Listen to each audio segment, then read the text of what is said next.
Saudações, anjos! Narson Luiz aqui no canal Tem Química e hoje o nosso bate-papo vai ser sobre polaridade. Esse item pode acontecer em relação à polaridade para ligações ou então para moléculas. Quando for em relação à polaridade das ligações, pode acontecer nas ligações iônicas ou nas ligações covalentes. Como as ligações iônicas já são formadas por íons, que é uma parte positiva chamada de cátion e uma parte negativa chamada de ânion, automaticamente a ligação iônica ela já é considerada polar. Por exemplo, eu estou aqui com a estrutura do cloreto de sódio. O Na é o positivo e o Cl é o negativo. Então, desta forma, a ligação já é polar. Só que, quando eu tenho ligações covalentes, essa ligação covalente ela pode acontecer entre átomos que são iguais ou, de repente, entre átomos que são diferentes. Se os átomos forem iguais, não vai haver diferença de eletronegatividade entre eles. Logo, não dá para saber quem é que está assumindo carga positiva ou negativa, não só na parte da frente, como na parte de trás da estrutura. E é justamente por causa disso, por não estar definido qual é a parte positiva e negativa, é que eu tenho que dizer que essa estrutura aqui ela tem caráter de ligação apolar. Essa ligação aqui ela tem caráter apolar, então é uma ligação covalente apolar. Só que pode acontecer ainda de eu ter ligações covalentes entre átomos que são diferentes. E desta forma, se eu tenho elementos diferentes, eles vão automaticamente possuir eletronegatividades diferentes. Como por norma da IUPAC, em geral, a parte de trás é a mais eletronegativa, ela começa a assumir um caráter de força eletronegativa e isso faz com que ela puxe mais o par de elétrons para o lado dela. E a parte da frente começa a perder. É justamente por isso que eu quero que você foque bem aqui, ó, nessa região, que aqui no exemplo do HCl são átomos diferentes. Observa que na primeira parte eu coloquei o par de elétrons bem equidistante para o hidrogênio e para o cloro. E quando começou a acontecer o processo da eletronegatividade do cloro em relação à eletronegatividade do hidrogênio, que é menor, esse cloro aí tem mais força, mais eletronegativo e atrai esse par de elétrons mais para ele. É por isso que ficou o par de elétrons agora mais próximo do cloro e mais distante do hidrogênio. Isso não quer dizer que ele perdeu, tá? O hidrogênio não perdeu o seu elétron, ele simplesmente ficou mais afastado, dando a entender que ele está com uma carga parcial positiva.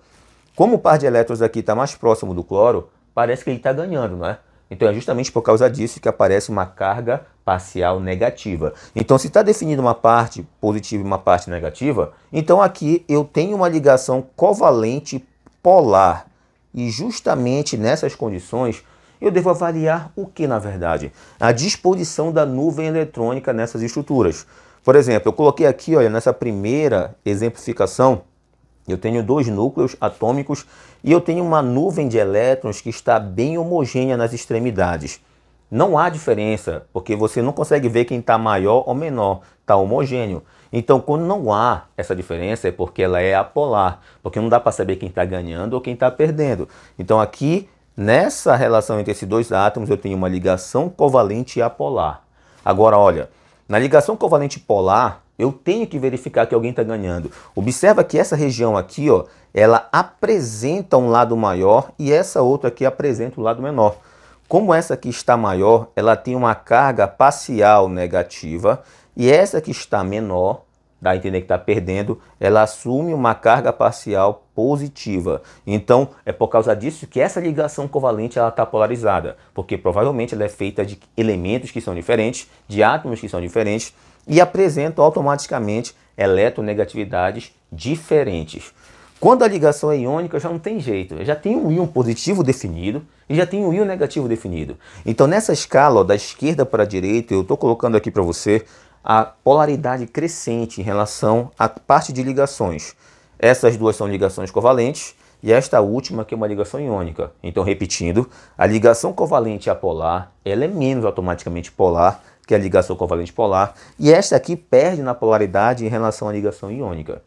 Pode acontecer ainda de você ter que avaliar isso com relação à parte da polaridade das moléculas.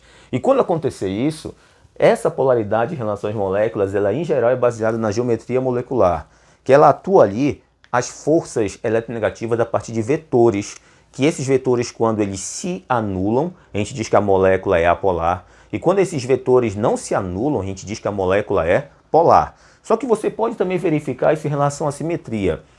Obviamente que isso vai resolver a maioria dos casos. Alguns casos são mais específicos, tudo bem, só que por causa da questão da simetria, que você pode fazer isso de uma forma muito rápida nas provas do Enem, você tem a capacidade de olhar uma molécula e verificar se ela é simétrica ou assimétrica. E o que é a simetria? É você cortar a molécula no meio, tá? Tanto na parte vertical como na parte horizontal, e verificar se o lado de cima e de baixo são iguais, ou de repente o lado da direita e da esquerda são iguais. Se isso acontecer, a molécula é simétrica e você diz que ela é apolar. Observe o exemplo, ó. Molécula do gás hidrogênio, H2. Eu vou cortar aqui, olha, no meio, tá? Fiz um corte e fiz um outro corte aqui, ó. O que eu percebo?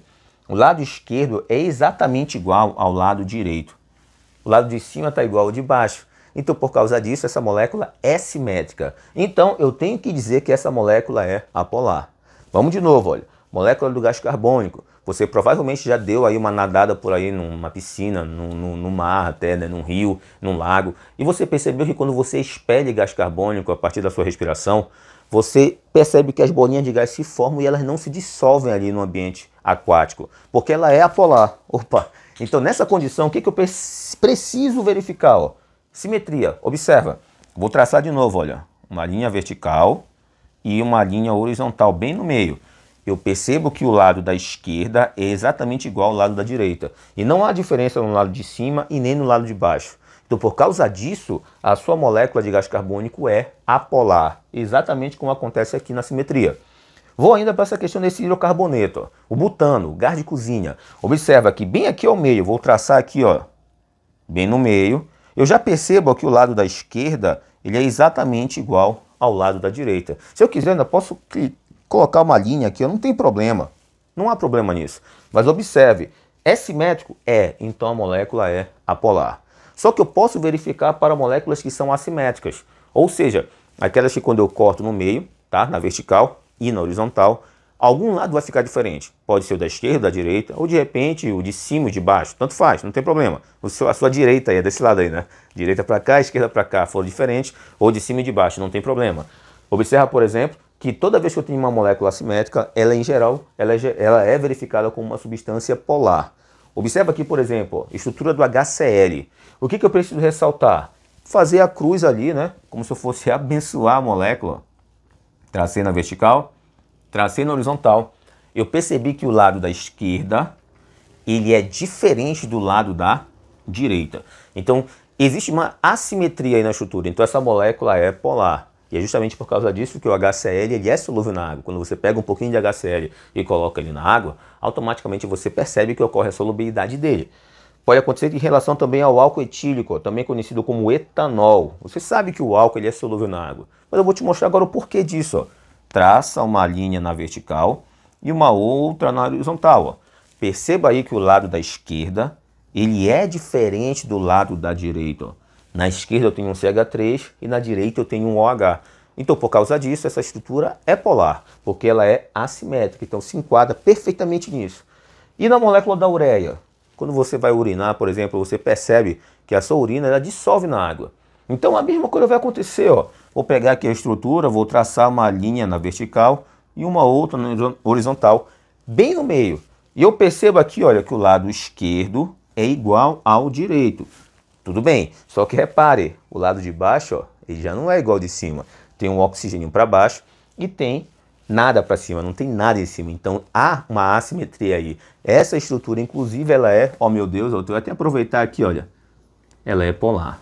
Beleza? Então perceba que é dessa forma que você vai trabalhar. É bastante simples. Você só precisa exercitar isso, verificar essas possibilidades de simetria e assimetria das moléculas. E lembrando sempre que quando é ligação covalente, se as moléculas são formadas por átomos que são iguais, não vai haver nada de polaridade ali. É uma ligação covalente apolar. Se os átomos forem diferentes, automaticamente ela é uma ligação covalente polar. Beleza? Eu vou sair da frente agora para você dar o print na sua tela aí. Vamos lá, fique à vontade. Beleza? Agora sim, não vai esquecer de dar um like aí pra mim, tá legal? Se esse vídeo te ajudou, compartilha ele com quem precisa e se inscreva no canal se de repente você ainda não é inscrito. A gente vai continuar trabalhando isso de forma muito rápida e simples para o Enem. A gente se encontra por aí, até o próximo vídeo, beleza? Valeu, abração!